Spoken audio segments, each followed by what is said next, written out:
បើចង់បានសុខតើតែទម្លាប់គិតរឿងល្អនិយាយរឿងល្អរំលឹករឿងល្អមើលមនុស្សផ្នែកខាងល្អរៀនលើកលែងទោសមានចិត្តសន្តោសប្រណីស្រឡាញ់សពសត្វទាំងអស់មិនច្រណែន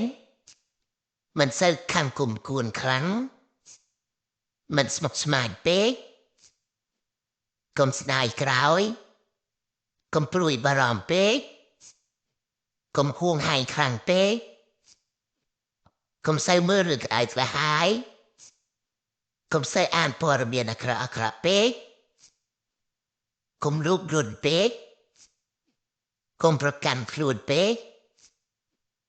កុំធ្វើការងារហួសកំណត់កុំចូលចិត្តនិយាយដើមគេឯងឲ្យបានគ្រប់គ្រាន់ហូបអាហារឲ្យបានល្អ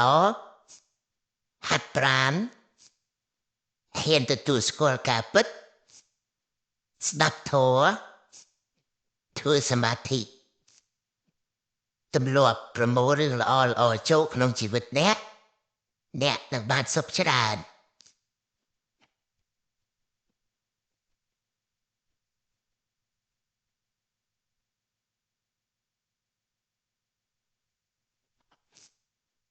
បួងសួងមុនពេលត្រាស់ដឹងព្រះពុទ្ធចំណាយពេលអស់6ឆ្នាំដាច់បាយដាច់ទឹកតស៊ូព្យាយាមសឹងតែអស់ជីវិតដើម្បីសម្រេចគោលបំណងរបស់ព្រះអង្គគឺការត្រាស់ដឹងព្រះអង្គមានសេចក្តីប្រាថ្នាមានការតាំងចិត្តខ្ពស់មិនរាថយមិនអស់សង្ឃឹមឡើយការត្រាស់ដឹងរបស់ព្រះអង្គមិនមែនបានដោយការបន់ស្រន់សុំអង្វរពីអ្នកណាឡើយគឺបានឲ្យកម្លាំងញើសឈាមរបស់ព្រះអង្គផ្ទាល់មើលខ្លួនយើងវិញម្ដងពេលទៅវត្តម្ដងអ្នកខ្លះនាំគ្នាបន់ស្រន់សុំព្រះឲ្យជួយនេះជួយនោះមាត់ជីបអូចមិនដឹងសុំអីខ្លះទេព្រះមានអ្វីនឹងឲ្យយើងទៅបើព្រះអង្គបរិនិព្វានបាត់ទៅហើយនឹងគ្មានសល់ព្រលឹងវិញ្ញាណអ្វីមកទទួលសំណើពីអ្នកទេព្រះពុទ្ធរូបគេសាងឡើងដើម្បីរំលឹកដល់គុណរបស់មហាបរិសម្នាក់ដែលមានបញ្ញាញាណខ្ពង់ខ្ពស់បានជួយណែនាំមនុស្សឲ្យរួចផុតពីទុក្ខកង្វល់ទាំងឡាយមិនមែនសម្រាប់ឲ្យយើងទៅបន់ស្រន់សុំនេះសុំនោះទេបើព្រះពុទ្ធគុំនៅព្រះអង្គនឹងស្ដីបន្ទោសអ្នកបន្ថែម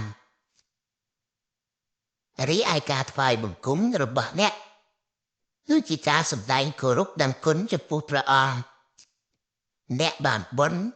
ត្រង់ចិត្តជ្រះថ្លាចំពោះគុណរបស់ព្រះពុទ្ធជាអ្នកបង្ហាញផ្លូវទៅចាំសេចក្តីសុខមិនមែនជារូបចក្រផលិតសុខឲ្យអ្នកបផ្សុំទេ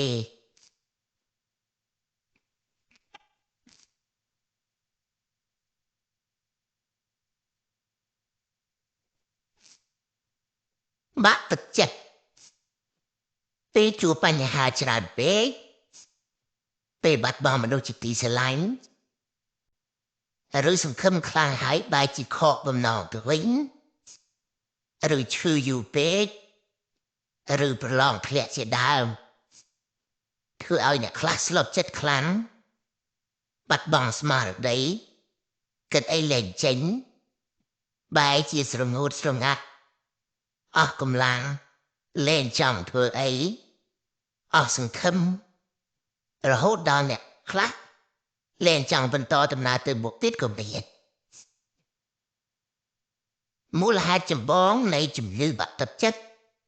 គឺការមិនព្រមទទួលស្គាល់ការពិតដែលកើតឡើងចង់ឲ្យរឿងបានដូចចិត្តគិតចង់ឲ្យអ្វីល្អដូចដើមដែលសិតតែជារឿងមិនអាចទៅរួចហើយបើបណ្ដោយឲ្យចិត្តបន្តក្រៀមក្រំយូរទៅចិត្តអ្នកនឹងកាន់តែដុនដាបទៅមិនខាន ប្រហែលជាដល់ពេលដែលអ្នកត្រូវសម្រាកពីការងារខ្លះបន្ថយសម្ពាធខ្លះមានពេលសម្រាកឲ្យបានគ្រប់គ្រាន់ហូបឲ្យបានត្រឹមត្រូវគេញ៉ៃសមល្មមបើអម្រែកធ្ងន់ពេកអ្នកត្រូវចោលរបស់មិនសំខាន់ចេញខ្លះទើបបានស្រាលខ្លួនហើយធ្វើដំណើរបានឆ្ងាយយ៉ាងណាមិញបើចង់ឲ្យចិត្តបានធូរស្រាលអ្នកត្រូវតែបោះចោលរឿងខ្លះដែលមិនសំខាន់ចេញពីចិត្តរៀនដោះលែងខ្លួនអ្នកពីអតីតកាលរឿងណាហួសហើយឲ្យវាហួសទៅចុះកុំសូវក្រឡេកមើលវាច្រើនពេកមានស្មារតីទាញចិត្តឲ្យមកគិតរឿងល្អរឿងបច្ចុប្បន្នរឿងដែលត្រូវធ្វើពេលនេះរឿងចាស់ឲ្យវាចប់ទៅចុះខ្មោចកប់ហើយកុំគោះមកហាត់អីអ្នកអាចចាប់ដើមសារជាថ្មីគ្មានអ្វីត្រូវស្ដាយហើយក៏គ្មានអ្វីត្រូវខ្មាស់អៀនដែរហើយកុំសូវខ្វល់ខ្វាយនឹងពាក្យសម្ដីគេច្រើនពេកអ្នកជាអ្នកទទួលខុសត្រូវលើជីវិតអ្នកអនាគតនឹងអាចប្រសើរបើអ្នកប្រឹងប្រែងក្នុងថ្ងៃនេះសូមផ្ដាំដល់អ្នកមានវិបត្តិទាំងឡាយថាបើខូចចិត្តហាមហូបគ្រឿងស្រវឹងឬប្រើគ្រឿងញៀនវាជួយរុញ